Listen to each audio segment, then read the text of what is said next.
Rencontre un pro hein, qui s'inscrit en fait dans le cadre du printemps du numérique. Donc l'objectif aujourd'hui, c'est de se focaliser un peu plus sur les métiers du support informatique. Et pour cela, nous sommes aujourd'hui avec donc 3 personnes qui vont se présenter juste après. Donc nous avons Damien Geffray qui est vice-président de la société Encom. Xavier Mettet qui est donc dirigeant de la société Tertronic et puis Marc-Élie Gomez qui est administrateur système et réseau, donc en alternance chez Medsys. Donc le but de cet atelier, c'est vraiment de mieux appréhender les métiers du support informatique, d'en apprendre davantage en fait sur la réalité de ces métiers par rapport à la vision qu'on s'en fait ou qu'on peut avoir. De découvrir aussi les attentes, les compétences aussi attendues dans ce domaine, donc à travers 3 visions différentes. Juste pour me présenter dans un premier temps, donc moi je travaille pour l'école EINI, donc qui est une école d'informatique, qui est située à Chartres de Bretagne. Le siège social est situé sur Nantes. Et puis nous avons également 2 autres sites sur Quimper et Niort. Donc nous, on a un organisme de formation qui forme en continu ou en alternance et ou en alternance sur les filières du développement et du système réseau. Et on propose en fait des cursus qui vont du bac+2 au bac+5. Voilà, donc je suis accompagnée aujourd'hui de ma collègue Inès Corbin, qui, comme moi, est chargée de relations école-entreprise et qui a bien voulu accepter de gérer la conversation et le chat pour cet atelier. Donc, n'hésitez pas à poser vos questions ou à réagir. On vous lit. Du coup, je vais laisser la parole à nos témoins. Je vous propose de découvrir un petit peu leur parcours. Donc, voilà, on peut peut-être commencer par toi, Marc-Élie, si tu veux bien. Oui, Est-ce pas de que souci. tu peux nous expliquer un petit peu ton parcours et ce que tu fais actuellement et ce qui t'a mené à ce que tu fais actuellement? Alors, moi, je suis issu, en fait, d'une reconversion, professionnelle. Avant d'être dans l'informatique, j'ai été, 10 ans en tant qu'éducateur spécialisé et en fait, après, ces 10 années, j'ai décidé un peu changer de voie et je suis parti dans l'informatique. Dans un premier temps sur un bac+2 en tant que technicien et en fait, j'ai enchaîné directement avec le bac+4, administrateur système et réseau en alternance, donc chez Medsys. Donc qui, pour présenter un peu la société, c'est une ESN qui est spécialisée, dans les solutions Microsoft. Voilà. OK, super, merci beaucoup. Damien, est-ce que vous pouvez nous expliquer un petit peu votre parcours et ce que vous faites actuellement? Oui, bien sûr. Alors, donc moi, je suis venu dans le milieu des télécoms et du réseau complètement par hasard, dans la mesure où à la base, je viens d'une filière de chimie et de traitement de l'eau, spécialisée dans le génie nucléaire, donc ça n'a rien à voir. Et en fait, à l'époque, France Télécom recrutait des profils scientifiques pour la création et le développement de l'ADSL en France. Et donc, je suis rentré par là et au final, je suis resté plusieurs années chez France Télécom et c'en est devenu mon métier. Donc, c'est une passion qui est devenue mon métier. Et après, je suis passé de France Télécom à des postes de direction d'infrastructure réseau et télécom. Et aujourd'hui, donc, je suis vice-président de la société Encom, qui est opérateur de services numériques. Donc, ça veut dire qu'on fournit des services pour les professionnels, que ça soit de l'accès Internet, de la cybersécurité, du réseau ou de la téléphonie, avec tout ce qu'il y a au milieu. Et donc, on assure le support également de tout ça. Et vous êtes situé donc sur le bassin rennais?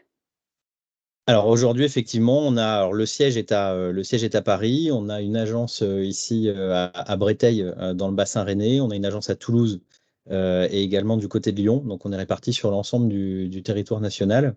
Et on adresse aujourd'hui nos clients, il y a vraiment de tout. C'est-à-dire que ça part de la très petite entreprise où il y a une ou deux personnes. Et à l'autre extrémité du spectre, on va trouver des groupes comme Exilor, Luxottica ou Crédit Agricole avec plusieurs dizaines de milliers de personnes. Et dans l'intervalle, on a de tout. Donc, même si on est une petite société, parce qu'aujourd'hui, Encom, c'est 20 salariés, hein, on adresse des très grands comptes sur l'ensemble du territoire national. Oui, donc effectivement, c'est extrêmement varié. Ouais, ouais, ouais. Alors c'est une des choses qui fait la richesse de ce métier, c'est que aussi bien par les choses qu'on doit entreprendre en matière de technique, parce qu'on fait aussi bien, nous, du réseau que de la téléphonie, que de la cyber, que pas mal de sujets, que de l'intermédiation, que du CRM. Donc il y a beaucoup de sujets qui sont très variés. Et en plus, on a une pluralité dans le parc client qui fait que le quotidien, entre guillemets, ne se ressemble pas trop, parce que bien évidemment, les besoins d'une chaîne de boulangerie, ça ne va pas être la même chose qu'une concession automobile, ou que d'une banque, ou que d'une mutuelle, ou que la quincaillerie du Schmoll, enfin voilà.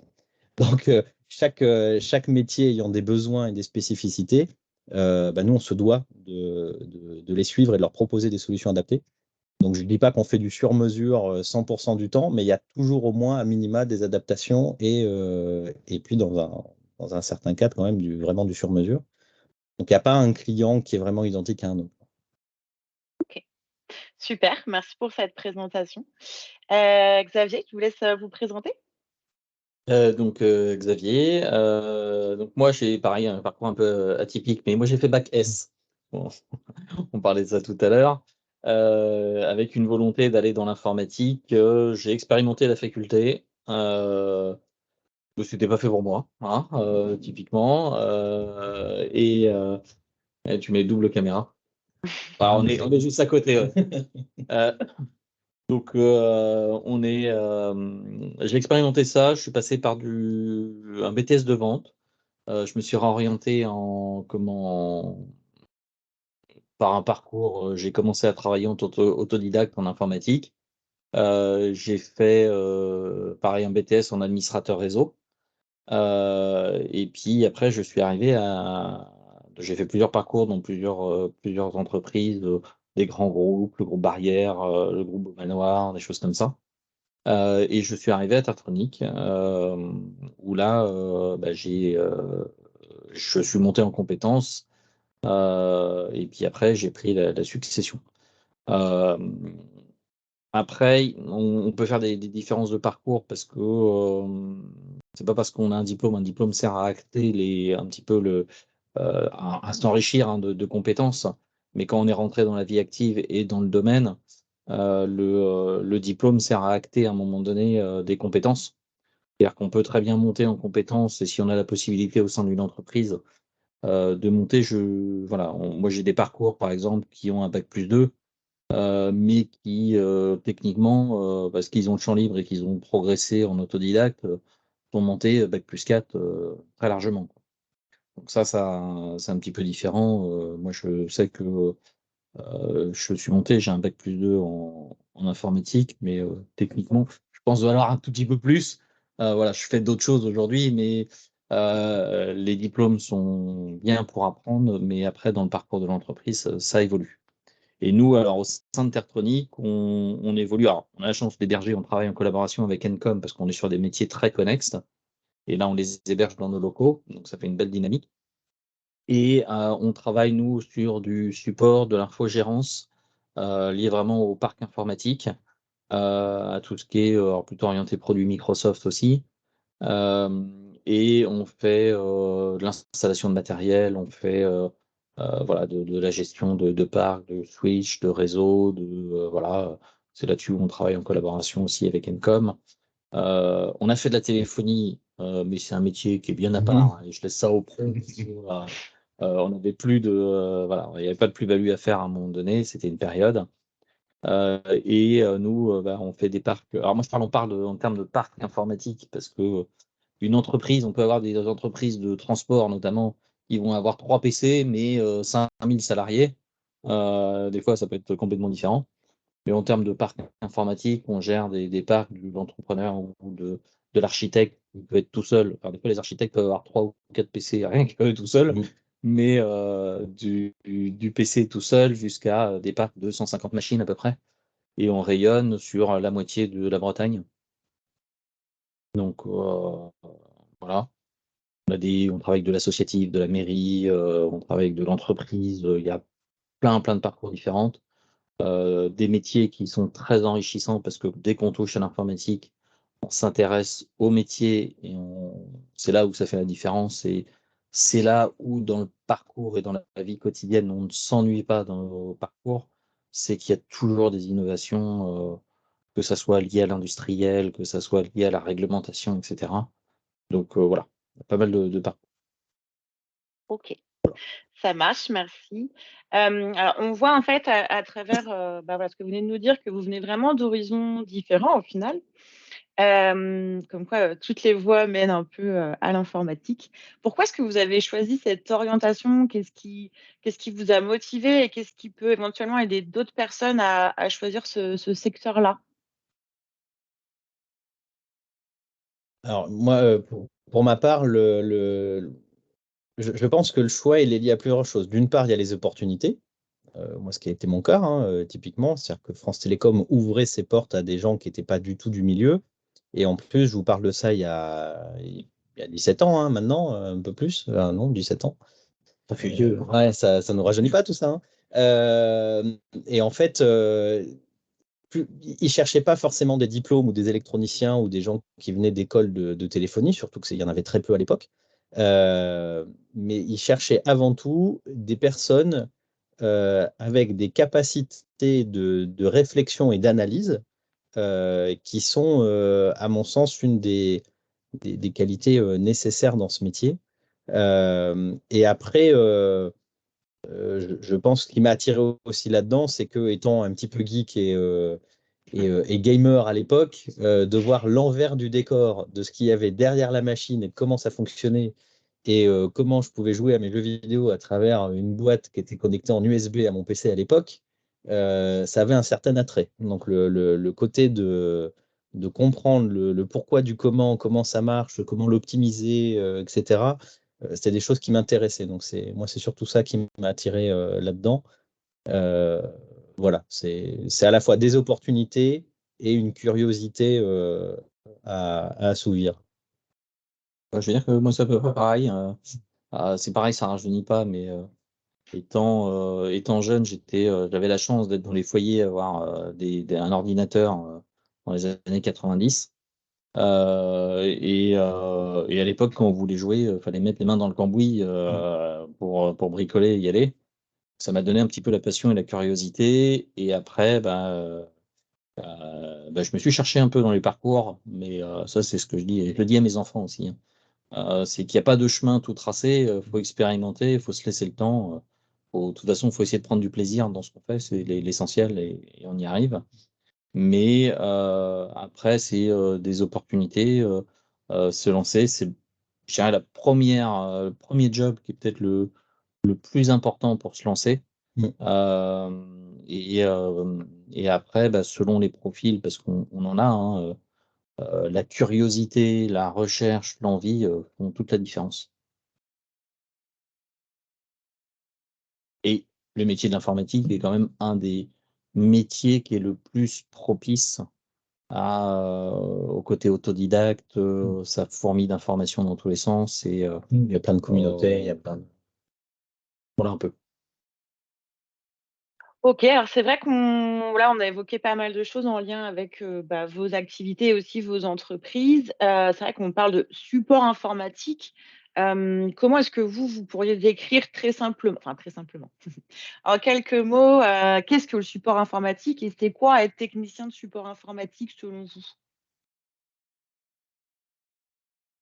Alors, enfin, je pense que, enfin, déjà, pour moi, il y a deux, trois approches. La première approche, et qui est souvent un peu oubliée dans les parcours, à mon sens, c'est que le service support informatique, c'est la première ligne de défense d'une entreprise vis-à-vis d'un client. C'est-à-dire qu'un client, quand il contracte une offre, il voit son commercial, il voit son avant-vente, et puis après, ces gens-là, il les voit pas ou peu. Alors que le support, il va l'avoir quotidiennement pour des demandes d'amélioration, pour un service, pour un correctif, etc.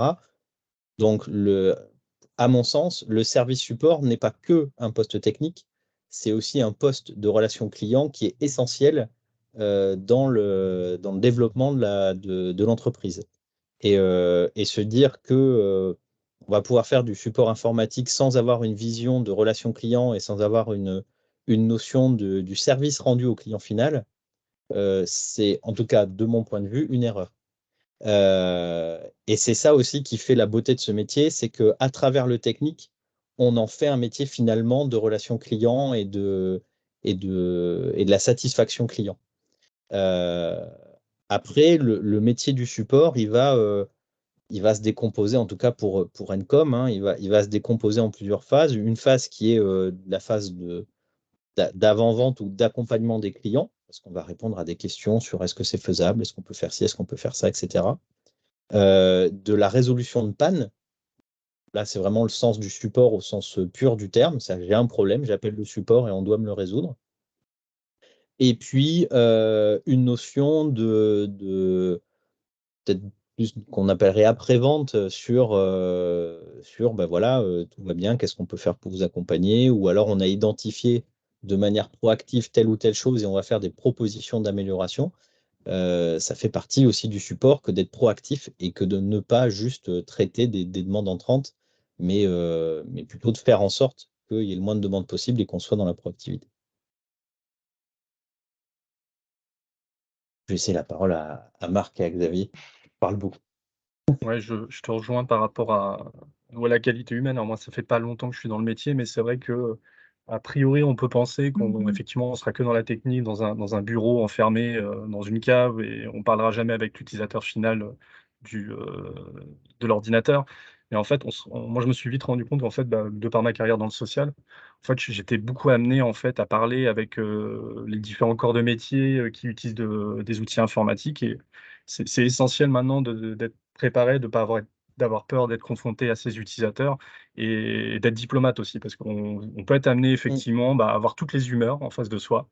Des gens en colère parce que ça marche pas, des gens, qui ont peur aussi parce que tout d'un coup, ils ont perdu tout le travail d'une journée et il y a un côté très social en fait dans ce métier parce qu'effectivement, il faut qu'on rassure, il faut qu'on montre qu'on est en capacité de trouver des réponses. Des fois même dire qu'on n'a pas de réponse pour le moment, qu'il va falloir patienter. Donc c'est un métier où il faut s'adapter en fait à chaque situation, à chaque personne et ça demande un petit effort, voilà. C'est pas facile tous les jours. Il y a des jours aussi où on arrive avec notre propre humeur et il faut prendre sur soi et effectivement, accepter ses aléas et ça revient en fait à dire, bah, effectivement tous les jours chaque jour est différent en fin de compte dans ce métier. On aura des situations techniques à peu près similaires, mais de par les relations humaines, de par les personnes qu'on aura en finalité, en fait, chaque situation sera fondamentalement différente les unes des autres. Puis se mettre à la portée des autres aussi. C'est-à-dire que souvent, Oui. on a un niveau en face qui n'est, enfin, on a tendance à oublier parce que nous, c'est notre quotidien, c'est la routine.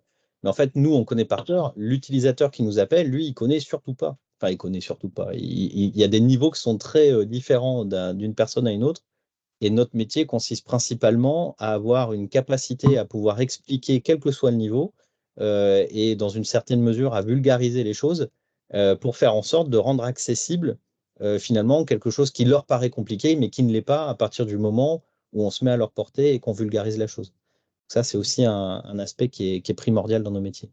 Alors, moi, juste pour rejoindre Marc Elie sur le sujet, en effet, c'est complexe le support parce que les utilisateurs, surtout que quand on voit les études de failles de sécurité, il y a même 80% des failles qui sont liées à l'utilisateur.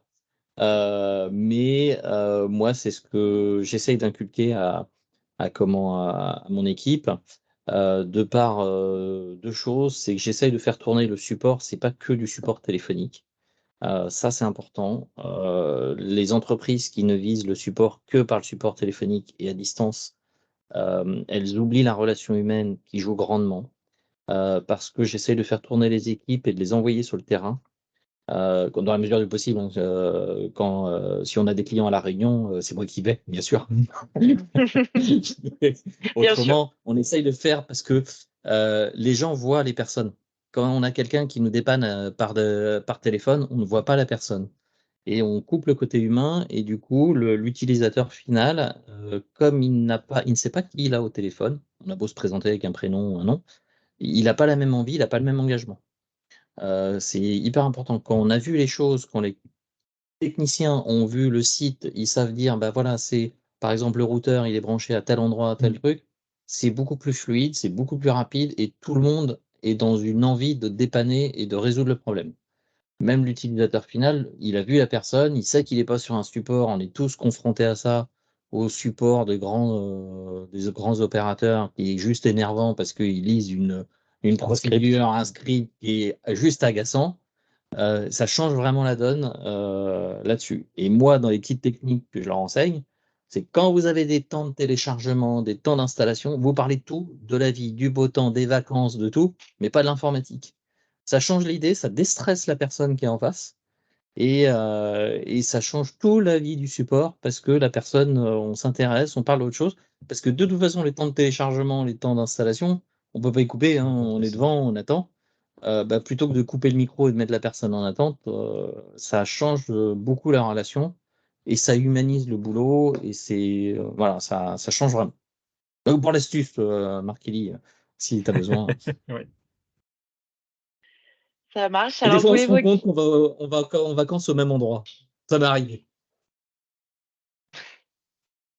Et après, vous pouvez parler des vacances. Voilà. Vous l'évoquiez tout à l'heure, il n'y a pas de routine en fait dans vos métiers. Donc j'imagine qu'il n'y a pas de journée type ou voilà, peut-être des tâches un petit peu récurrentes, mais ça reste quand même très, très varié et très polyvalent. Je crois que c'est toi, Marc-Élie, qui évoquait ça. Est-ce que tu peux nous en dire un peu plus justement sur ces tâches ou ces missions un peu du quotidien? Ouais, bah, après moi, en travaillant dans une, société de services informatiques, en fait, on travaille pour différents clients, différentes sociétés. Donc moi, actuellement, je bosse pour un groupe qui est basé à Saint-Malo, donc où il y a 8 000 comptes utilisateurs à peu près. Donc bah, effectivement, dans une infrastructure, informatique où il y a du Microsoft, en fait, vous avez plein d'utilisations. Là, vous voyez, on utilise Teams. Bah, on va régler certains jours, ça va être des problèmes avec Teams. Derrière, il peut y avoir aussi ce qu'on appelle du Oh! SharePoint. Tout ce qui va être du traitement de texte, enfin, ça il y a beaucoup de problématiques qui peuvent rentrer en compte et en fin de compte, il y a tous déjà cette partie support qui peut rentrer en compte, où on va avoir les besoins des utilisateurs plus pour des problématiques. Puis des fois, on va avoir des demandes: «Tiens, est-ce qu'on peut» là, j'ai une demande, par exemple, venant d'Espagne qui me demande: «Ah tiens, on aimerait bien mettre tous les jours fériés de toutes nos filiales en Espagne». Ah, bah, comment on fait? Bah, il faut bien prendre un temps, chercher, trouver des solutions et puis des fois, on arrive à répondre positivement en disant: «Bah, oui, l'outil informatique, le temps qu'on va passer dessus nous permet de répondre à la demande» ou des fois, bah, on répond: «Bah, non, c'est pas possible malgré les recherches» et à côté de ça, bah, moi, c'est vrai vu qu'on est en assistance, technique, donc on va travailler sur des projets aussi également, mais qui sortent un peu plus on est plus au niveau, admin, voire ingé moi j'assiste, mon collègue ingénieur sur certaines tâches, donc avec des projets, d'amélioration de l'infrastructure au niveau, du contrôleur de domaine, de l'administration des comptes et ainsi de suite. Donc ça reste très varié, donc c'est pour ça qu'on dit qu'il y a jamais un jour qui se ressemble parce qu'on peut commencer par un ticket et puis après le responsable va nous appeler en disant: «Bah, il faut gérer ça maintenant, c'est important, c'est une demande de la DSI, OK, on passe à autre chose» et ainsi de suite, en fait. Après, effectivement, il peut y avoir des petites routines, c'est important quand même pour pas se laisser submerger. Moi, je le remarque souvent, c'est se dire à un moment donné: «Bah, dans ma journée, moi, j'essaie d'estimer ce que j'ai à faire en priorité et ensuite après, niveler» et donc on essaie de créer quand même une petite routine malgré que, comment dire? Il y ait différentes matières à traiter et que souvent les problèmes ne se ressemblent pas. Ouais, moi, je te rejoins tout à fait, hein. C'est-à-dire que, il peut y avoir une routine organisationnelle, mais pas en matière on va dire de tâches à accomplir ou de métiers, hein. C'est-à-dire que, comme je le disais tout à l'heure, les besoins d'une boulangerie ou d'une concession automobile ou d'un groupe de services ou d'un groupe bancaire, sont tout à fait différents. Alors, ils peuvent partager des technologies communes en matière de réseau, d'internet, d'utilisation de la suite Microsoft, mais l'usage qu'ils vont en faire, n'est absolument pas le même et le niveau de sécurité qu'ils vont vouloir apporter, dans chacun des métiers ne va pas être le même. Donc il peut y avoir une routine dans le sens où effectivement une journée, elle va peut-être, être articulée autour d'une organisation commune ou de hiérarchisation des tâches, mais les tâches à accomplir, elles, seront assez multiples.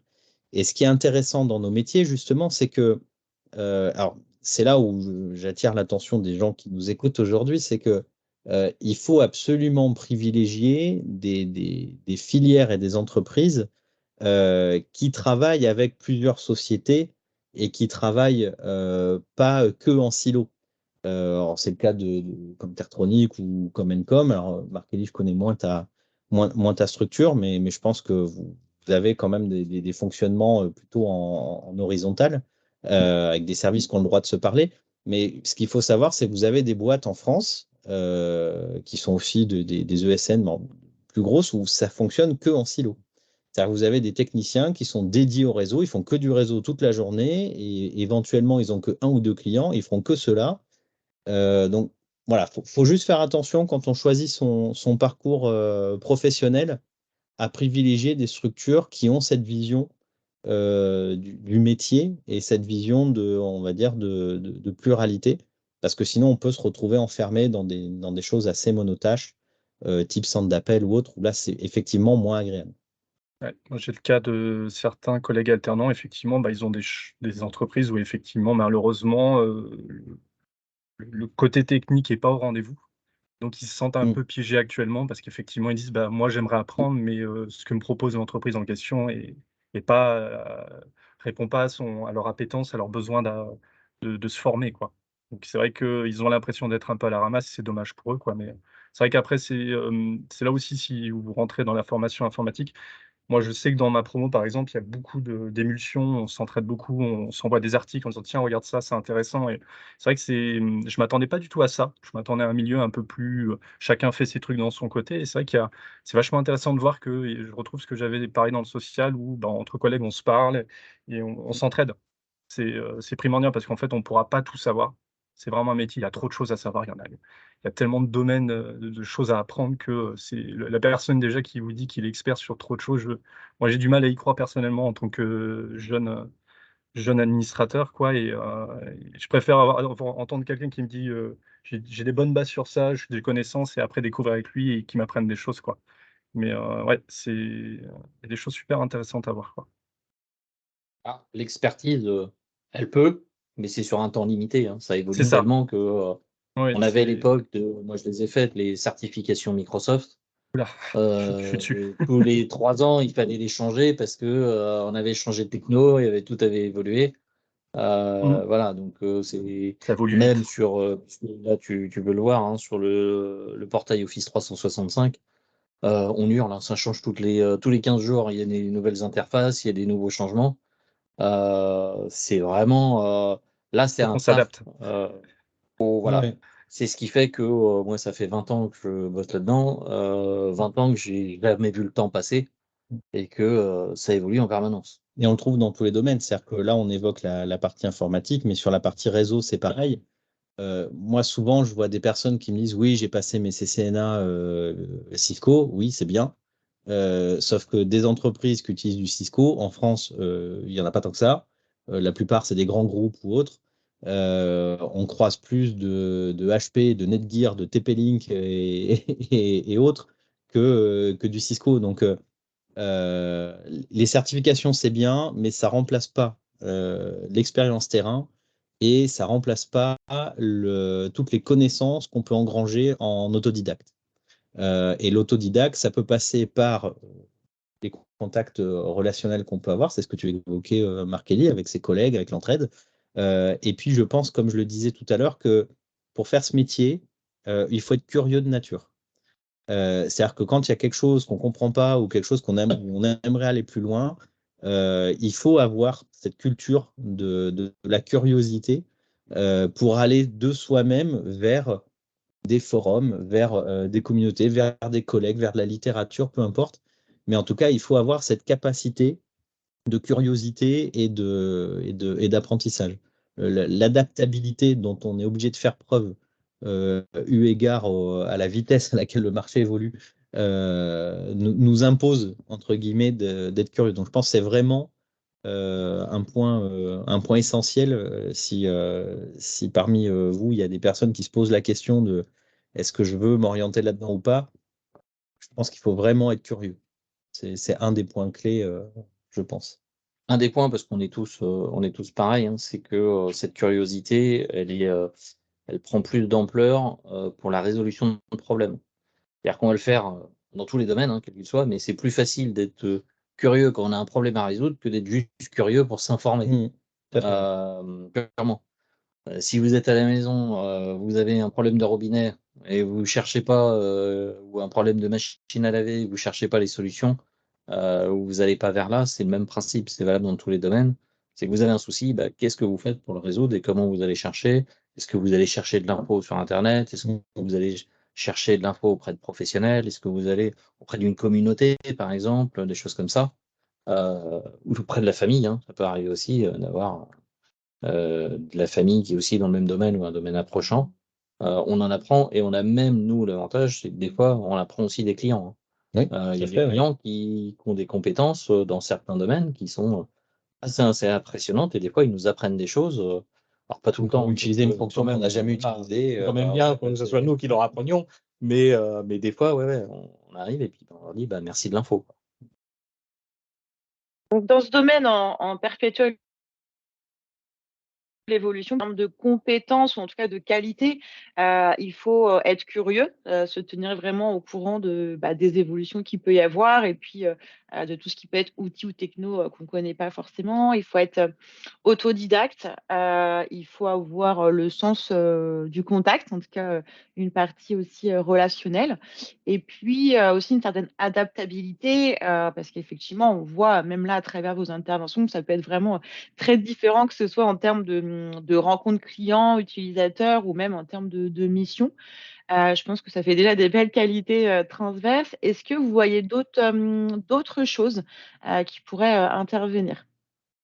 Il faut une part de résilience aussi. La résilience et l'organisation. Ouais, parce que si on abandonne le premier problème, il y a des fois, on creuse. Alors on est hyper satisfait, hein, de trouver la solution parce que c'est quand même vache des fois on s'acharne, hein. Mais c'est quand même pas mal d'avoir les solutions. Et moi, c'est pareil, c'est ce que je dis aux équipes, bah, c'est aussi sympa quand on est pendant 1 heure sur un problème et qu'on a notre collègue qui vient et dit: «Tiens, c'est le bouton qui est là. Appuie, tu vas voir, ça marche». Et bah, c'est génial et puis je leur dis: «Bah, si ça vous arrive, vous serez contents de faire l'inverse» et de C'est la dire: même «Bah, chose, voilà, c'est ça, ouais. c'est pas mal». Mais il faut avoir un petit peu de résilience à la recherche, parce que, bah, surtout aujourd'hui où les domaines sont hyper interconnectés, bah, l'informatique, ça touche plus que l'informatique, ça touche la sécurité, ça touche la téléphonie, ça touche, la réglementation donc ça peut aller assez loin, et d'y avoir des ramifications partout donc Les systèmes sont très imbriqués maintenant. C'est-à-dire que, alors, moi, je vais parler de mon cas plus précisément, mais avant, quand on faisait de la téléphonie, c'était un bloc complètement à part qui parlait pas à l'informatique, qui était même pas dans les mêmes câbles. Enfin voilà, c'était vraiment à part. Il y a une dizaine d'années, la voix sur IP est arrivée d'abord, enfin il y a 15 ans, chez les particuliers, puis chez les professionnels. Et là, c'est devenu un pan à part entière du réseau.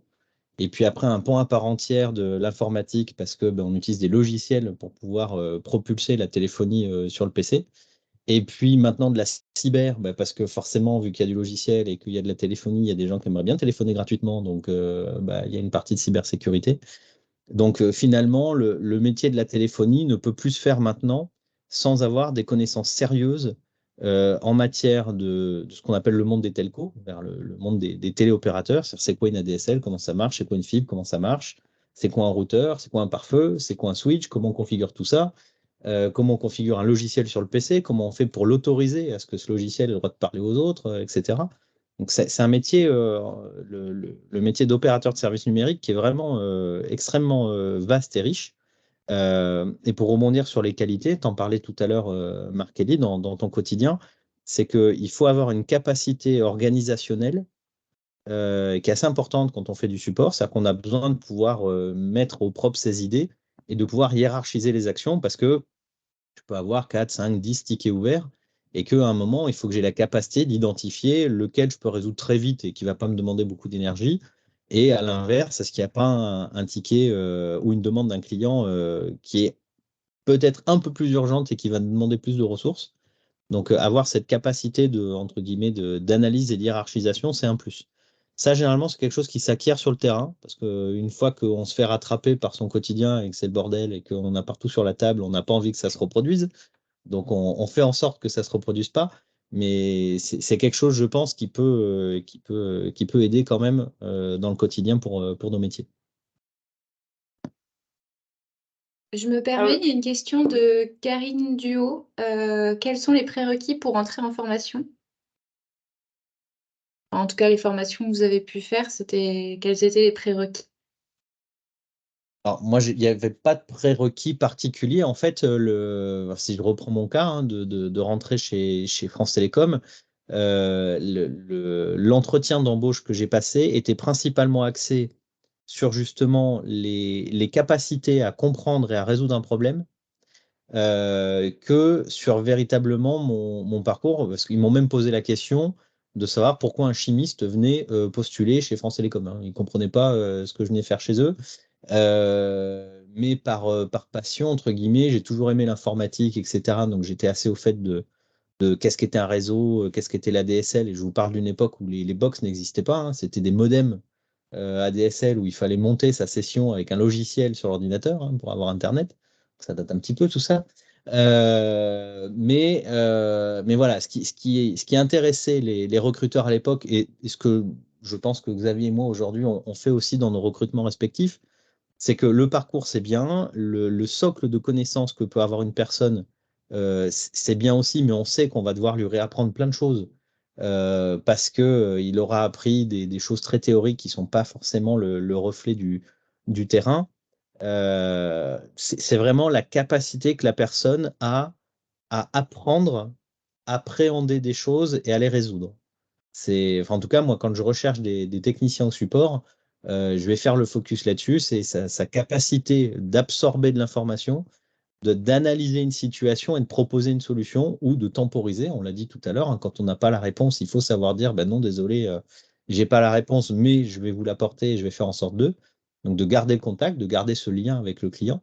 Euh, mais voilà, il n'y a pas de prérequis particulier. Après, c'est sûr que si vous avez aucune appétence pour le monde de l'informatique, de manière générale, que vous n'avez pas de curiosité scientifique, c'est un grand mot, mais en tout cas sur ces technos-là, ça peut être un frein. Mais il n'y a pas de prérequis particulier. C'est vraiment déjà, et puis je reprends aussi ce qu'a dit Xavier, c'est que faut pas oublier que l'emploi que vous allez viser, vous allez passer 75% de votre temps de vie dans l'entreprise, donc il faut que vous fassiez un métier qui vous plaît. Quand on se lève le matin et qu'on va à un endroit où on n'a pas envie d'aller, dans sa vie personnelle, après, ça rejaillit, hein, forcément. Donc, déjà, avoir l'envie et aimer son métier, c'est quelque chose d'important. Donc, il faut forcément avoir un petit peu je le redis, hein, cette curiosité et cette appétence pour le domaine des nouvelles technologies. Alors, je me permets parce c'est Paul Émile qui donne une réponse. Il n'y a pas de. Moi, j'ai fait des parcours, j'ai eu des personnes qui étaient en reconversion complète. Dans mon équipe, j'ai Alexia qui a travaillé chez Truffaut avant. Voilà, rayon animalerie, rien à voir, mais qui aujourd'hui est une administratrice réseau exceptionnelle, qui a justement l'intérêt de ces parcours de vie où vous avez vu autre chose, où vous avez eu une autre vie un peu. C'est ultra enrichissant. Donc sur les CV, l'éludez pas. Parce qu'il y a plein d'autres choses, le relationnel client, etc. C'est des fois des parcours qui sont totalement enrichissants.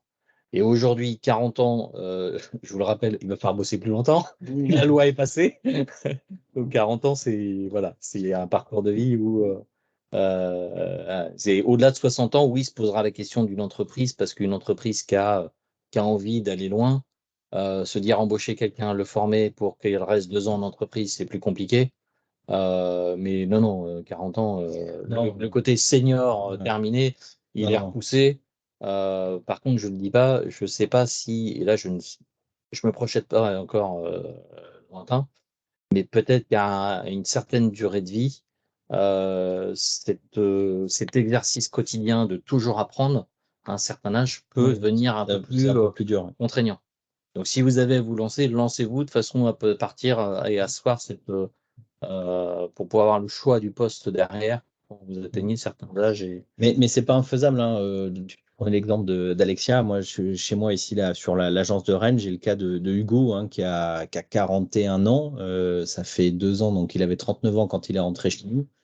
Il était logisticien chez Lactalis. Ça n'a rien à voir.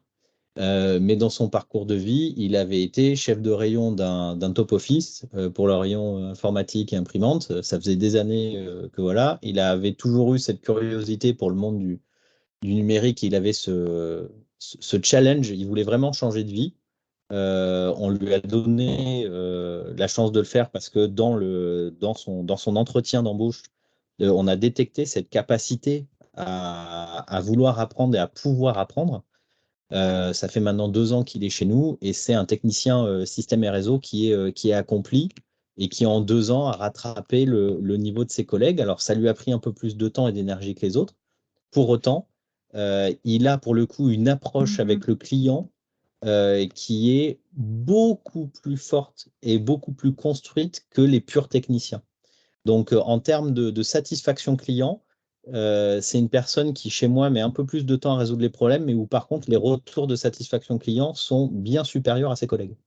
Donc, c'est clairement pas infaisable.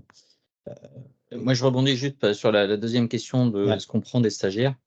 Ça dépend Dans beaucoup d'entreprises, Marqué est peut-être dans la même situation, on est en charge de travail qui est très importante. C'est-à-dire qu'il y a beaucoup de projets dans le numérique, il y a vraiment beaucoup de boulot. Les demandes de stage, généralement, faut les caler 6 mois avant parce qu'on est vraiment chargé. Il faut avoir du temps de s'occuper de la personne. Voilà, et c'est quelque chose que Ça. je ne veux plus faire parce que je l'ai fait à une époque pour rendre service et pour aider. Mais prendre trop de stagiaires, si on n'a pas le temps de s'en occuper, c'est foirer. Et pour le stagiaire, c'est foirer complètement le stage. Et pour nous, c'est pas agréable. Alors qu'un bon stage qui est bien positionné. Là, Alexia, elle a commencé chez moi en stage. Au départ, elle a postulé sur un stage. Ça s'est tellement bien passé, c'est tellement éclaté. Et ça fait maintenant 4 ans qu'elle est là. Enfin, voilà. Donc, il ne faut pas hésiter. Par contre, les stages, il faut s'organiser très, très tôt à l'avance. Je sais qu'il y en a certains qui, avant de commencer leur formation en bac+2, avaient déjà une entreprise avec qui ils pourraient faire le stage et qui derrière, potentiellement, avaient discuté déjà en disant bah, on prend en stage et on t'engage dans la foulée. Et ils avaient déjà fait cette démarche-là en disant voilà, ils arrivaient en formation en disant qu'ils avaient déjà une entreprise pour travailler après leur diplôme de technicien, quoi. Donc, c'est des choses qui peuvent arriver. Rien ne vous empêche d'aller déjà démarcher des entreprises en disant voilà, moi je veux me reconvertir et je suis prêt à faire une formation. Est-ce que vous êtes prêt à me prendre en stage? Et derrière, si vous êtes intéressé, m'embaucher, quoi. Ouais. Alors, je réponds aussi à une deuxième question parce que là, moi, je suis pour l'avoir vécu, parce que je l'ai fait comme ça. J'ai fait mon premier BTS en vente en alternance et après, j'ai fait en parcours pour adultes. Mais je prends aussi pas mal d'alternants. Pour moi, l'alternance, mais on n'est pas tous fait pareil intellectuellement. Pour moi, l'alternance, j'apprends en pratiquant et, on voit rapidement la différence. On apprend beaucoup plus vite en alternance parce que ce qu'on a vu en cours, on l'applique directement. Ou inversement, on a d'abord appliqué dans le monde de l'entreprise et après on voit les cours. Donc on assimile le cours beaucoup plus vite. Je sais que pour moi, l'alternance, c'est une vraie valeur ajoutée. Alors, il y a une vraie valeur ajoutée pour les deux, en fait. C'est-à-dire que l'entreprise, ça lui permet de pouvoir s'appuyer sur des personnes qui éventuellement vont vouloir après intégrer l'entreprise. Donc, c'est-à-dire que nous, en tant que chef d'entreprise, quand on investit du temps sur une personne qu'en alternance, on peut espérer que derrière, elle a envie de continuer et d'intégrer l'entreprise. Donc, ça veut dire qu'on rentabilise quand même le temps qu'on a passé avec cette personne-là. Et puis, pour la personne qui suit le parcours, l'alternance a quand même ce mérite de vous confronter à la réalité de terrain qui, je le redis, a quand même un gap assez important avec la réalité qui est enseignée dans les parcours classiques. Et cette réalité de terrain, que ce soit la réalité de marché, de comment fonctionne l'entreprise, c'est quoi une chaîne hiérarchique, c'est quoi des collègues, comment on peut parler à des clients, comment tout ça va s'organiser. On le perçoit très bien en alternance, c'est pas forcément le cas dans des parcours sans alternance. Donc, J'envoie un message à tous les centres de formation et tous les organismes de formation. Envoyez-nous plutôt les enseignants en stage. On les forme au terrain. non, mais souvent, en plus, ça permet vraiment d'échanger à tous les niveaux, même avec les RH, etc. Parce que moi, je vois maintenant, ça fait 17 ans que je suis dans les télécoms et 15 ans que je manage des équipes et que je suis directeur d'infrastructure pour soit des grands groupes privés, soit là maintenant à la direction de la propre société.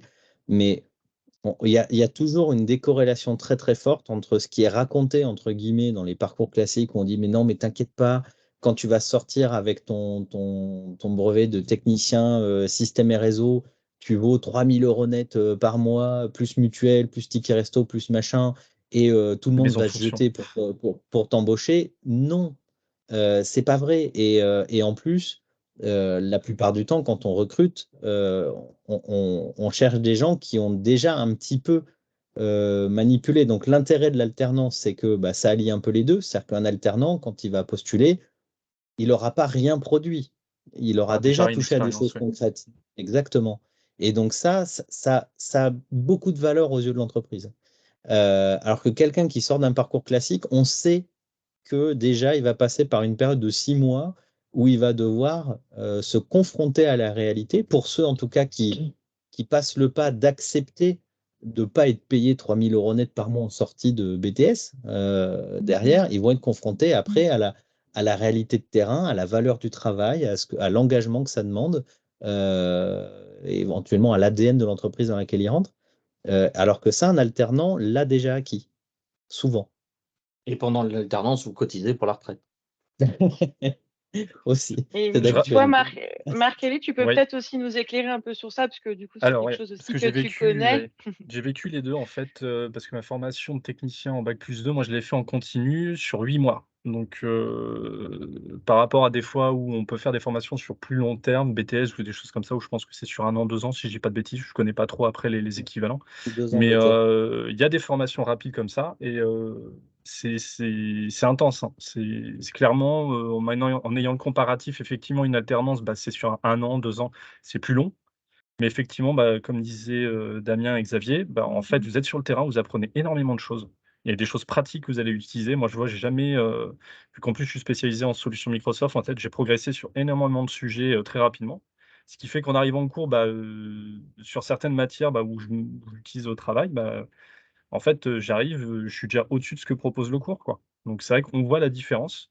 Ce que j'allais dire plus, en fait, moi, ce que je vois dans les formations, l'idée, moi, il faut pas se dire on va faire de vous des professionnels accomplis, en fait, qui connaîtraient déjà tout. Si on vous donne une boîte à outils de base, c'est-à-dire vous avez, bah, comment on va, dans les supermarchés quand on achète sa première boîte à outils, bah, vous avez pas la perceuse, qui va faire des trous, super puissants, vous avez la base. Un tournevis, une clé anglaise, le strict nécessaire pour vous débrouiller au début. Et à vous, bah, comme on disait, l'auto-formation, ce que vous allez apprendre.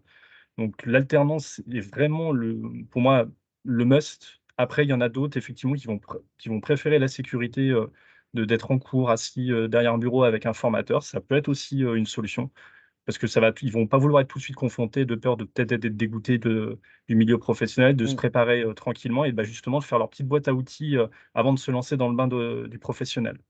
Donc après, c'est chacun en fait comme il le sent, mais il faut prendre conscience qu'effectivement, c'est avantage-inconvénient pour chaque méthode et qu'il faut aller vers celle qui vous semble la plus logique pour vous si vous vous lancez dans dans des formations liées à l'informatique. Alors moi, Juste je vous pour rejoins répondre à tout la à question. fait. Je pense juste, effectivement, on rentre plus aussi là dans le cadre de la construction du projet. Mmh. C'est de voir aussi, bah, voilà, quel métier vous intéresse en particulier, et puis ensuite d'identifier une formation qui peut vous convenir. Est-ce que, bah, voilà, c'est une formation courte que vous pouvez et que vous avez envie de faire, une formation longue? Est-ce que vous avez des contraintes financières? Voilà, quelles sont un petit peu les modalités, les financements qui vous sont possibles? Enfin, c'est vrai qu'il y a tout ce projet un petit peu à construire.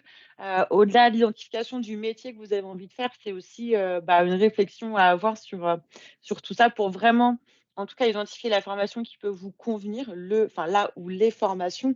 Et l'essentiel, c'est vraiment de rentrer sur une formation pas vous tromper. Parce que comme disait Marc-Élie, c'est quelque chose qui est extrêmement dense. Il y a beaucoup, beaucoup d'apprentissage comme on l'évoque depuis le début. Donc l'idée, c'est vraiment de trouver la formation qui va vous convenir au maximum et puis de ne pas se tromper, entre guillemets, pour sa reconversion, quoi. Pour répondre, parce que Hélène a posé une question sur il y a beaucoup apparemment de niveau bac+2 ou bac+5 demandés, et savoir si les personnes étaient ouvertes quand il n'y a pas de niveau de bac. La formation, en fait, le niveau de formation, il est là pour un moment donné dire j'ai validé ces acquis-là, j'ai ces compétences-là. Après, quand on a les diplômes en face, il faut le comparer avec l'expérience. C'est-à-dire que quelqu'un qui va avoir 10 ans d'expérience, mais qui a un niveau bac, ce que je disais, il va peut-être valoir, selon l'expérience qu'il a fait, il va valoir un bac+4, un bac+5. Ça va dépendre totalement de l'expérience. Et même à diplôme équivalent, lorsqu'on fait des entretiens d'embauche, c'est très dur. Il faut passer du temps pour discuter avec les techniciens, etc., de vérifier, de se caler, pour savoir si en effet il a fait, parce que chaque expérience est différente, chaque appréhension enfin, apprentissage est différent, de savoir si quel est le niveau de compétence, en fait, le niveau de compétence de chacun. Et le diplôme permet de valider des acquis et asseoir, c'est important, surtout quand on n'a pas l'expérience en amont, parce que ça permet de commencer un poste et de prétendre à un poste. Non, moi j'ai vu des parcours, j'ai des parcours où il y avait juste un niveau bac, mais on a été beaucoup plus loin, et voilà. Hein. Ce que je disais tout à l'heure, hein, c'est que souvent, au niveau des recruteurs, hein, ce qu'on regarde, au-delà des diplômes et des parcours, c'est qu'est-ce qui a été fait, qu'est-ce qui a été produit, la maîtrise de certains sujets, la capacité à comprendre des sujets. Après, c'est évident que si vous ne savez pas écrire 3 lignes dans un mail avec moins de 10 fautes par ligne, c'est sûr que ça va poser problème. Le niveau de français, on n'en a pas parlé hein, durant ce qu'on a dit, que ce soit Marc-Élie, Xavier ou moi, mais on est en relation avec les clients, on leur écrit des choses et on leur parle aussi. Donc on se doit de leur écrire et de leur parler dans un français correct et sans faute. Parce qu'encore une fois, je le disais, hein, le support, c'est la première ligne de défense et d'image d'une société de service.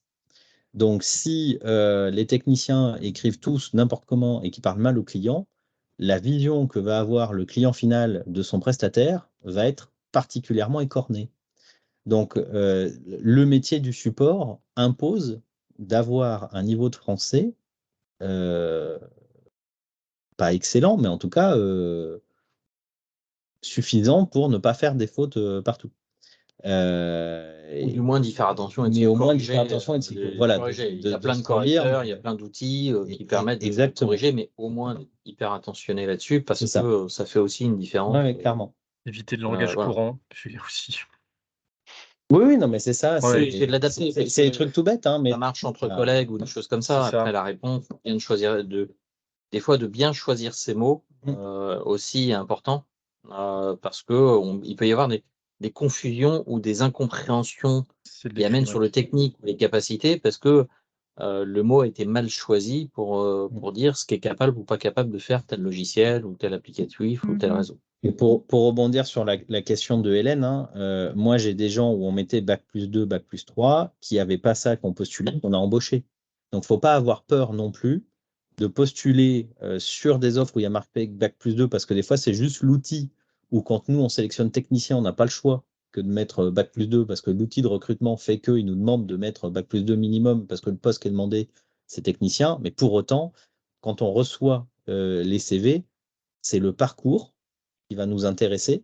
C'est-à-dire quelqu'un qui a un niveau bac, mais qui a travaillé déjà dans une ESN ou qui a travaillé déjà chez un opérateur ou qui a une expérience réussie quelque part, ça va nous donner envie de gratter et d'aller chercher l'information. Moi, je préfère avoir des gens qui ont des parcours d'alternance ou des parcours professionnels plus riches et des parcours académiques plus courts, plutôt que d'avoir des très gros parcours académiques où je sais que de toute manière, il va falloir que je leur fasse désapprendre une partie de ce qu'ils ont appris pour pouvoir fonctionner avec l'ADN de l'entreprise.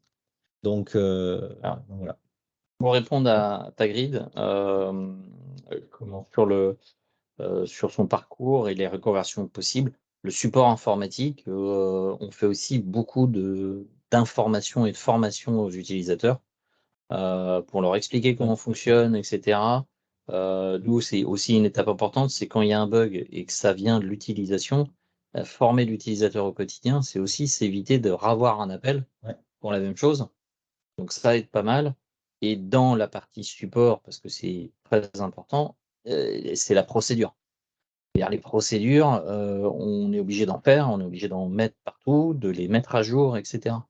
Donc maîtriser ces outils de bureautique et maîtriser tout ça, ça fait aussi partie de la partie, fonction de support et au contraire, c'est des profils qui peuvent être intéressants, un petit peu atypiques, de la maîtrise de la bureautique, sachant qu'une partie du support, hein, qu'on fait, ça touche la bureautique, hein. Mon Word, mon Excel qui plante ou la dernière en date, je me suis aperçu que, la mise en page, un appel de support, la mise en page, bougeait, c'est simplement parce que la personne, avait son imprimante, qui sélectionnait le mauvais format d'impression et ça mettait le bazar partout. Donc ça reste, on a aussi dans la partie support une bonne partie où c'est du support utilisateur bureautique. Pas que, parce qu'on s'ennuierait, mais C'est des profils qui sont aussi recherchés dans les collectivités territoriales, hein, les mairies ou les comités de communes cherchent souvent des profils juste de formateurs ou de support de premier niveau pour assister le DSI ou le RSSI.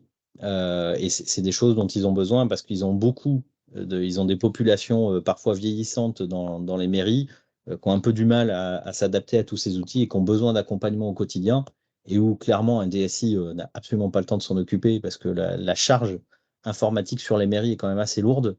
Et donc, il y a pas mal de collectivités territoriales qui recherchent des profils comme ça de formateurs / support de premier niveau. Alors, en attendant, peut-être j'en avais une plus spécifique pour, Marc-Élie puisque, toi en fait, tu es en alternance, donc tu articules Ouais. un peu formation et entreprise, ce qui n'est pas forcément toujours évident. Comment tu appréhendes ça? Est-ce que tu arrives un petit peu à switcher entre les cours et les périodes d'entreprise? Est-ce que, il y a une certaine liberté dans la méthodologie utilisée en entreprise? Est-ce que, tu arrives à faire des liens avec les cours ou est-ce que c'est complètement, complémentaire au final? On va dire qu'il y a au tout début, on arrive à mettre du lien, en fait, entre les cours et l'entreprise. Mais après, très vite, en fonction des missions qu'on peut avoir, ouais, c'est vrai qu'il pourrait y avoir une petite forme de frustration, des fois, quand je retourne à l'école. C'est vrai qu'on est, c'est sûrement s'il y en a qui auront l'occasion de choisir l'alternance, on est sur des sujets, on est à fond dessus et là, paf, bah, oui, on est vendredi et puis la semaine prochaine, on retourne à l'école.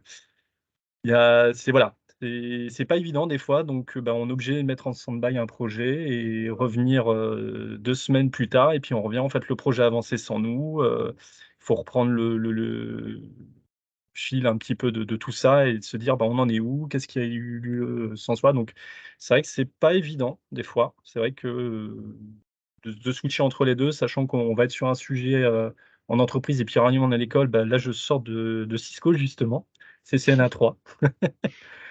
Donc voilà, dans mon quotidien, bah, je suis plutôt sur du système, donc plus côté, infrastructure et pas forcément dans le réseau. Donc bah, des fois, il faut se forcer un peu à se dire: «Bah, là, pour le moment, je suis dans une entreprise, je fais mon alternance, c'est pas le sujet, c'est pas ce que je vais utiliser», mais que peut-être dans l'avenir, bah, je vais aller dans une autre entreprise et cette fois, on me demandera de faire du réseau, donc j'ai plutôt intérêt à écouter le cours et me dire: «Ça me servira à un moment ou à un autre».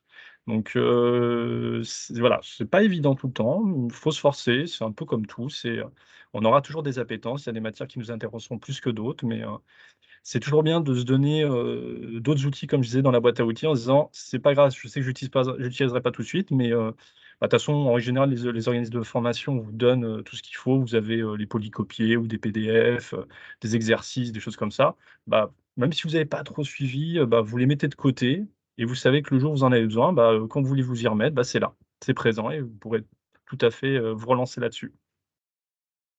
Et d'où l'organisation nécessaire pour, pouvoir se retrouver aussi quand vous revenez en Là, entreprise.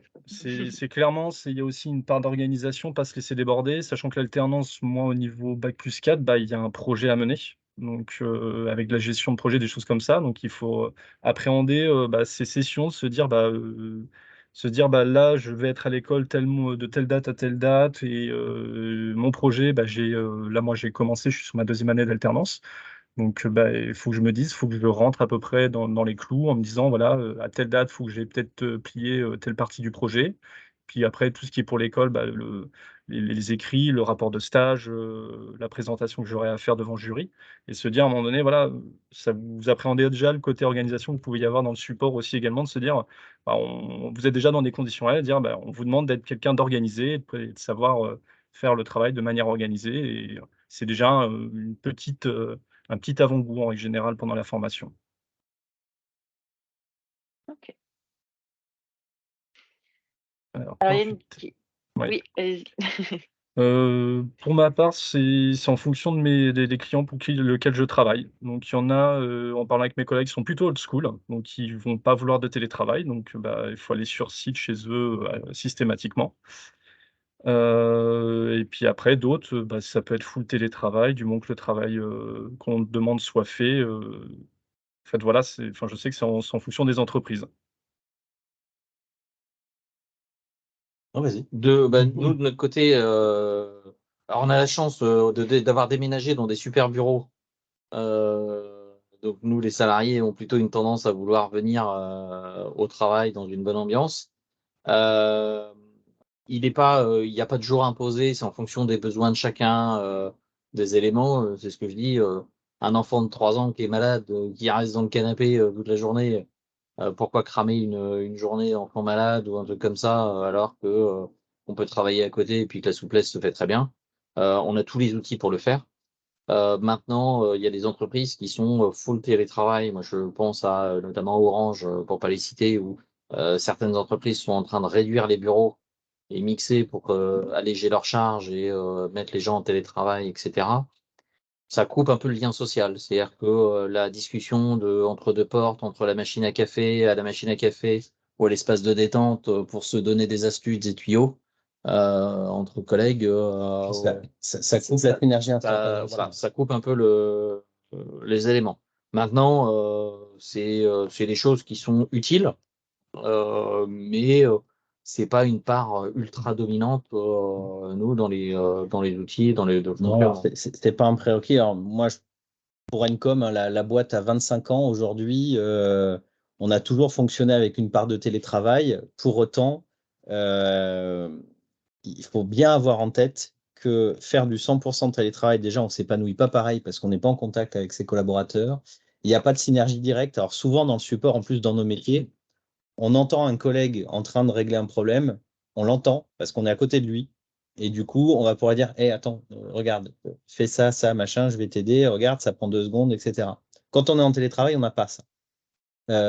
Pareil, un manager, quand il arrive dans l'entreprise, qui croise un collègue, moi, je sais qu'un collègue qui va pas bien, je le vois tout de suite. Donc, je vais le prendre à part, on va discuter, savoir qu'est-ce qui va. Bah oui, vas-y, bah, rentre chez toi parce que là, je vois bien que tu n'es pas bien, etc. Quand on est en télétravail, on ne peut pas appréhender ça.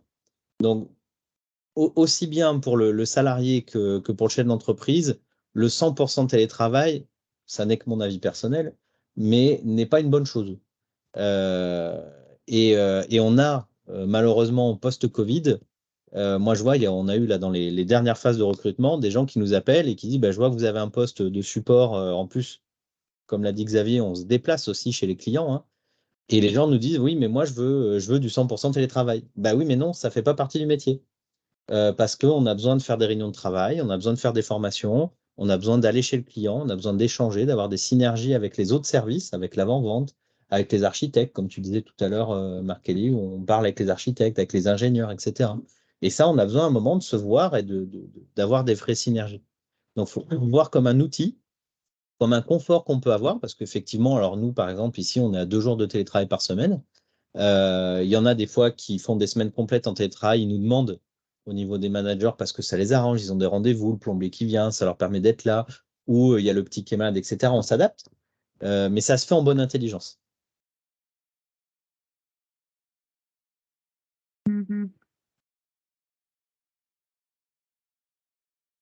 Alors, le support informatique passionné de Linux. Alors, les Linux, dans le support informatique, il faut savoir que déjà, au niveau de ce qu'on appelle les endpoints, c'est-à-dire vraiment les terminaux finaux utilisés par les utilisateurs, il y a très peu d'entreprises qui ont pris le parti d'aller sur un utilisateur final utilisant du Linux, sauf des boîtes de la tech. Mais sinon, la Secteur public, plupart non, ouais. des... Ouais, et encore, le secteur Et public, encore, c'est ouais. encore vraiment beaucoup sur Windows, hein. Ouais. Parce qu'en plus, ils ont des accords financiers avec Microsoft qui font que la licence leur coûte pas grand-chose. Mais on va dire que sur le support informatique à proprement parler, on va plutôt là parler du domaine de la SI, où là, dans le domaine de la SI, du Linux, il y en a partout.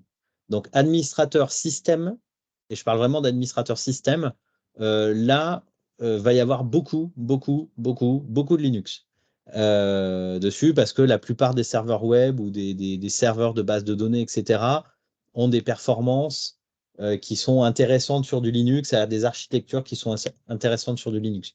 Sur du poste de travail, c'est à mon sens, je laisserai Marc Kelly et Xavier confirmer ou pas, mais c'est à mon sens un marché de niche.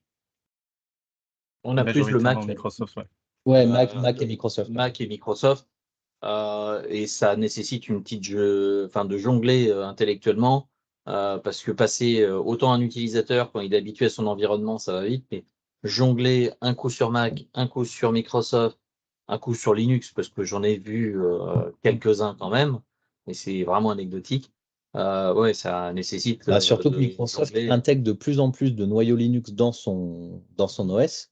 Donc ça ressemble de plus en plus hein, quand on regarde ce qu'il y a sous le capot. Ça se rapproche, ouais. Ouais, ça se rapproche. Et en plus, faut savoir que la fondation Microsoft est le premier donateur de la fondation Linux. Donc, de toute manière, c'est des mondes qui vont se rapprocher de plus en plus. Et Mais c'est surtout qu'il intéressant, faut, ça ouais. change. C'est Nous, surtout qu'il ne faut on pas en se fait fermer. aussi. Ouais, vas-y. Oui, voilà, tout à fait. Il ne faut pas se fermer à un système. Ouais, c'est souvent on peut avoir ça dans la formation où des gens se disent je vais être spécialisé en Linux, je vais faire que du Linux. C'est se fermer, comme je disais tout à l'heure, en fait, faut se donner toutes les armes, faut pas fermer des portes, c'est important. Parce que moi, tu vois, pourtant, je suis spécialisé en Microsoft, mais ça m'empêche pas de m'amuser sur un Linux à la maison avec du Docker et de me Ouais. dire bah, le jour où je pourrai en faire coup, je serai content, quoi. Mais je veux pas être sectaire et me dire je veux faire que ça parce que j'ai telle idée sur l'autre système d'exploitation, quoi. C'est Tout la à fait. passion, c'est bien, mais se dire faut pas se fermer des portes. C'est au contraire, ça peut être une plus-value de dire bah voilà, moi je suis spécialisé sur le Linux, mais je maîtrise aussi les autres systèmes d'exploitation et ça me fait pas peur. Mais après, tu peux tout à fait travailler dans du full Linux. Moi, j'ai des collègues en alternance, ils font que ça. Il y a des postes qui sont sur l'ensemble que du Linux et ça leur y convient très bien comme ça aussi.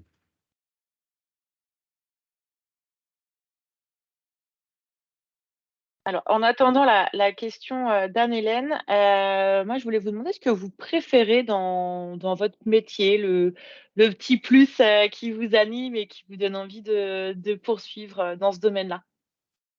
L'apéro? Ouais, l'apéro du vendredi soir. Non, plus sérieusement, en tout cas pour moi, c'est de répondre à une problématique d'un client. C'est-à-dire que le client, il va dire, voilà, moi dans mon métier, il y a ça qui me pourrit la vie tous les jours, je cherche une solution, machin, et de lui trouver une solution et de faire en sorte que ça s'intègre le mieux possible à ses outils, à ses process, à son business model. Voilà, c'est très gratifiant parce que d'une part, on aide une entreprise qui a une vraie problématique et on le fait en lui donnant du recul et des outils auxquels il n'aurait pas forcément pensé, dont il n'a pas la maîtrise. Et je trouve ça très gratifiant au quotidien de pouvoir aider et accompagner des entreprises comme ça qui ont des problèmes. Ouais, moi, ça va être plutôt un peu dans le même esprit, mais ça va être capable de monter des projets, de les suivre, de participer au quotidien à un projet, même si on commence que par une petite partie et qu'on commence. Quand on prend le temps, des fois, de faire un petit peu de recul et de prendre le temps de regarder en arrière, de se dire ah, on a monté ça quand même. C'était balèze, c'était costaud, on est satisfait. Nous, on a progressé. Le client a un nouveau système qui est top. Les techniciens se sont éclatés à faire ça. Ils ont galéré sur ça. Enfin bref, c'est des fois prendre du recul et regarder en arrière. On se dit waouh, le parcours qu'on a fait est pas mal. Ouais, un petit peu comme Damien, je pense, le côté problème casse-tête chinois et se dire à un Ouais. moment donné, on arrive, on comprenait pas le problème, d'où il venait et finir après avoir bien galéré, des fois, à réussir à trouver la solution, quoi. C'est hyper plaisant de se dire, je sais qu'au début, on arrive sur un truc qu'on comprend pas, on n'y arrive pas et parce on va retourner le problème dans tous les sens, on va chercher et se dire à la fin, ça valait le coup de galérer parce qu'on a trouvé une solution, sachant qu'en règle générale, c'est l'utilisateur derrière qui est souvent en galère par rapport à ça et de se Mm. dire: «Ça y est, on a trouvé une solution, on a résolu le problème» et après effectivement, le côté projet, des fois, de se dire, là, on maîtrise pas une techno ou on avance sur quelque chose et on Ah, construit quelque chose de qu'on connaissait pas avant et une nouvelle matière. En fait, c'est ça qui est bien, c'est qu'on apprend toujours de nouveaux trucs et ça s'arrête jamais, quoi. On peut toujours, continuer à apprendre et ça et ouais. Non, c'est chouette. je suis patient. Est-ce qu'il y avait d'autres questions à travers, le chat? N'hésitez pas. Vous parliez, Marc-Élie, justement du fait de se tenir un peu au courant. Comment vous faites, justement? C'est vraiment à travers les échanges que vous avez entre vous avec des collègues, Oui, par exemple? oui, après tout ce qui est réseaux sociaux, selon si vous suivez LinkedIn, il y a certains sites, qui peuvent, être spécialisés donc il y a plein de choses. Après on prend ce qu'on a envie dans tout ça et on en fait sa petite popote, quoi. Après il y en a trop, quoi. À chaque fois on voit des listes sur internet avec tous les sites de référence et même on prend un seul site, il y a déjà énormément d'infos des fois sur des sites spécialisés, que faut arriver à filtrer tout ça parce qu'on pourrait vite être noyé. Des fois ça fait un peu peur mais on se fait des petits filtres et puis après on prend ce qui nous intéresse. Oui, il y a plein de webinaires aussi, hein, Ouais. qui sont faits soit par des éditeurs, soit des professionnels du métier. Donc, entre les webinaires, les formations gratuites qui sont faites par les fabricants, les parcours qu'on peut trouver effectivement sur les sites référents. Alors, si on prend TechNet, Microsoft, voilà, c'est la Bible Microsoft, mais c'est Learn. très, très velu. Voilà. Il y a des outils de e-learning aussi qui ont été mis en place par des académies, par des associations ou par des éditeurs qui marchent très très bien et qui sont assez dynamiques. Donc en tout cas, ça manque pas de ressources, clairement. Il y a tout ce qu'il faut pour, mais il faut bien cibler parce qu'effectivement, comme le disait Marc Kelly, on peut rapidement arriver dans une opulence de données et il faut arriver à faire le tri là-dedans. Donc moi, si j'ai un conseil, c'est toujours de se rapprocher vraiment des sites de référence, donc l'ANSSI pour la cybersécurité, les filiales de Microsoft parce qu'ils ont des branches pour leurs différents modules. Pareil, pour la Fondation Linux, il y a le forum officiel de la Fondation Linux. Et de là, on trouve les bons liens parce que la plupart du temps, c'est quand même assez bien documenté et vérifié en termes de sources. Mmh. Donc voilà, si j'ai un conseil à donner, en tout cas, il y a beaucoup de données, mais privilégier d'aller chercher les sources sur les éditeurs directement de la solution ou sur les fabricants. Ça permet de fiabiliser en tout cas l'information.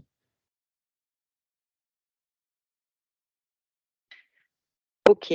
Eh bien, une dernière, question. Qu'est-ce que vous pourriez donner comme conseil, comme dernier conseil, aux personnes qui pourraient, voilà, vouloir s'orienter vers ces métiers suite à cet atelier avec vous?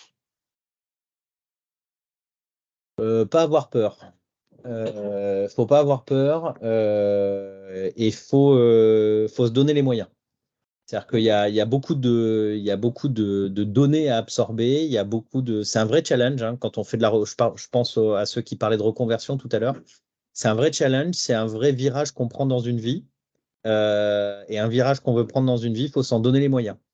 Donc, ça va passer par un peu de souffrance, par beaucoup de remises en question. Des nuits courtes. Mais ouais, des nuits courtes, mais il faut garder le cap et faut être confiant dans vos capacités parce que la plupart du temps, les gens ont les capacités de le faire. Donc voilà, ne pas avoir peur et se donner les moyens.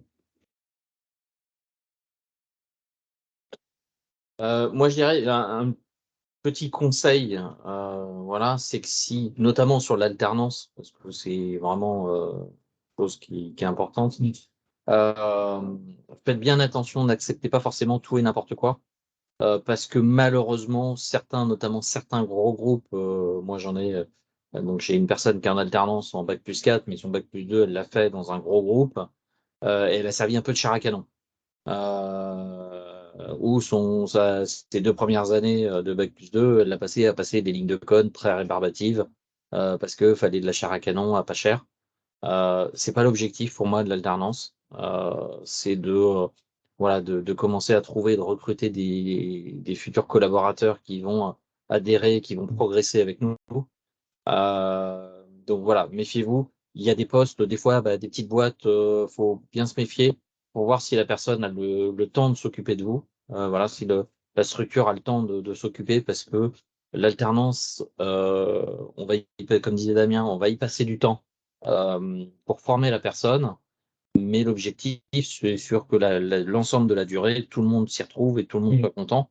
Et que derrière, si tout le monde est satisfait et content, ça se termine par un CDD et un CDI, et on continue et on avance, ou alors on suit la personne en formation. Et là, j'ai le cas, moi, de cette personne-là qui a fait ça. Elle veut aller sur un bac+5 en sécurité, et malheureusement, j'ai pas les capacités d'encadrement pour sa formation. Alors, j'ai les capacités techniques, parce qu'on est tous dessus, mais j'ai pas les capacités d'encadrement pour qu'elle réussisse bien. Et là, je suis en train d'essayer de l'aider à ce qu'elle trouve une structure vraiment adaptée pour ça et qu'elle s'épanouisse. Ok, ça marche. Alors, Ali Kodo voulait avoir les liens par écrit. Donc, c'était les liens, je pense, concernant la veille, j'imagine. Donc, Karine, effectivement, a mis le site ssi.gouv. Si vous en avez d'autres, n'hésitez pas à le mettre dans la conversation. Et puis, s'il n'y a pas d'autres questions, je vous propose de clôturer du coup cet atelier. Merci beaucoup, Marc-Élie, Xavier, Damien, pour vos retours. Je crois, Karine, tu avais un formulaire de satisfaction que tu as mis dans le chat. Est-ce que tu peux juste nous préciser de quoi il s'agit?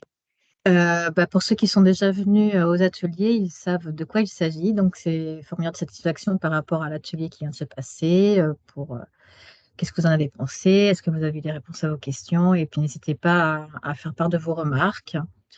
Et pour ceux qui n'ont pas pu assister au début de cet atelier, je peux leur retransmettre le replay, mais je vais le faire uniquement à la demande, c'est-à-dire que vous m'envoyez un message via le printemps du numérique @we-care.org, et comme ça je vous l'enverrai via WeTransfer. Voilà, en tout cas, merci beaucoup, messieurs Geffray, Gomez et Bittet. C'était très intéressant et puis finalement interactif, même si c'était en visio. Donc voilà, en tout cas, moi j'ai appris pas mal de choses. Et puis, vous avez vu, j'ai posé des questions aussi. Voilà. Et on pourrait en parler encore un moment, je pense. Oui, tout à fait. C'est un sujet intarissable, le numérique. C'est ça, exactement, tout à fait. Mais ça montre Sur justement sur le Minitel, on a tout dit. Ouais, on a arrêté. Ouais. Sur le Minitel, on a arrêté. De quoi vous parlez? Minitel, c'est quoi ça? Ok. Merci encore à toutes et tous, et puis à très bientôt. Merci Bonne à vous. soirée et bon week-end pour les chanceux qui font le pont. Merci beaucoup. Bonne soirée, au revoir. Au revoir. Bonne soirée.